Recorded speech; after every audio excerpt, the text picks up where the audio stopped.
If you didn't know, now they really matter. In the 7th week of the high school football season, we're seeing which teams are primed to clinch their conference titles, a complete makeover in the Globe Top 20, and some absolutely amazing plays by the top teams in Eastern Mass.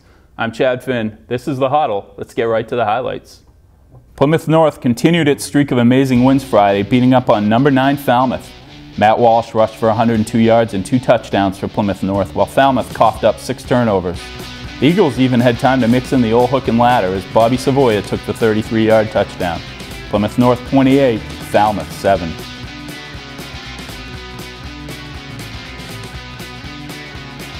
East Boston unloaded on Brighton in arguably the best matchup in the city this season. Brandon Campbell rolled off 5 touchdowns on the day, including this 80-yard kickoff return. East Boston 58, Brighton 26.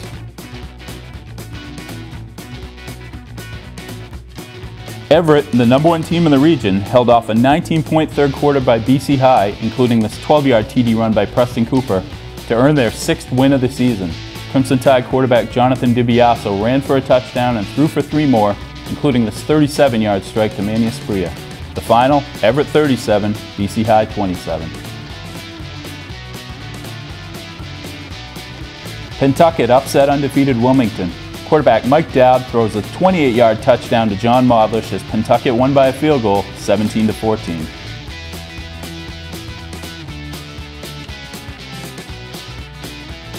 In another matchup of unbeaten teams, Cardinal Spellman topped St. Mary's Saturday. Blaze Branch, great football name there, scored 2 touchdowns on the day to lead Cardinal Spellman, including this 32-yarder. Cardinal Spellman 18, St. Mary's 6.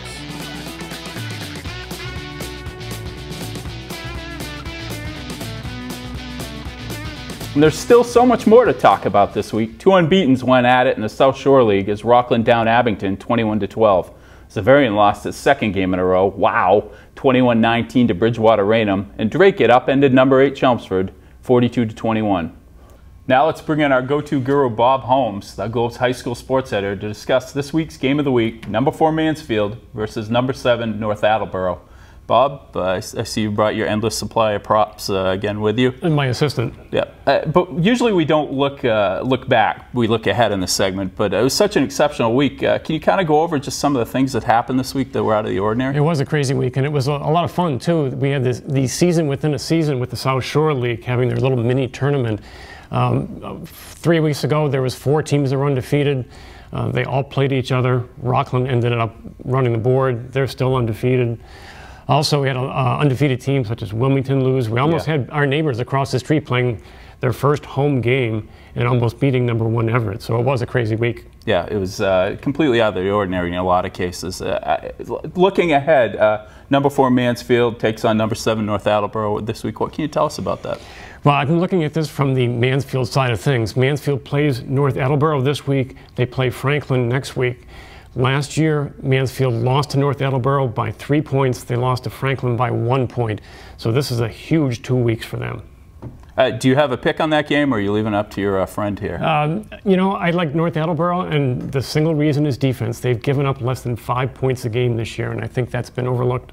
That's it for Week 7 of The Huddle. For all the latest on Eastern Mass football and more, check out boston.com/schools. He's Bob Holmes. I'm Chad Finn. We'll see you next week.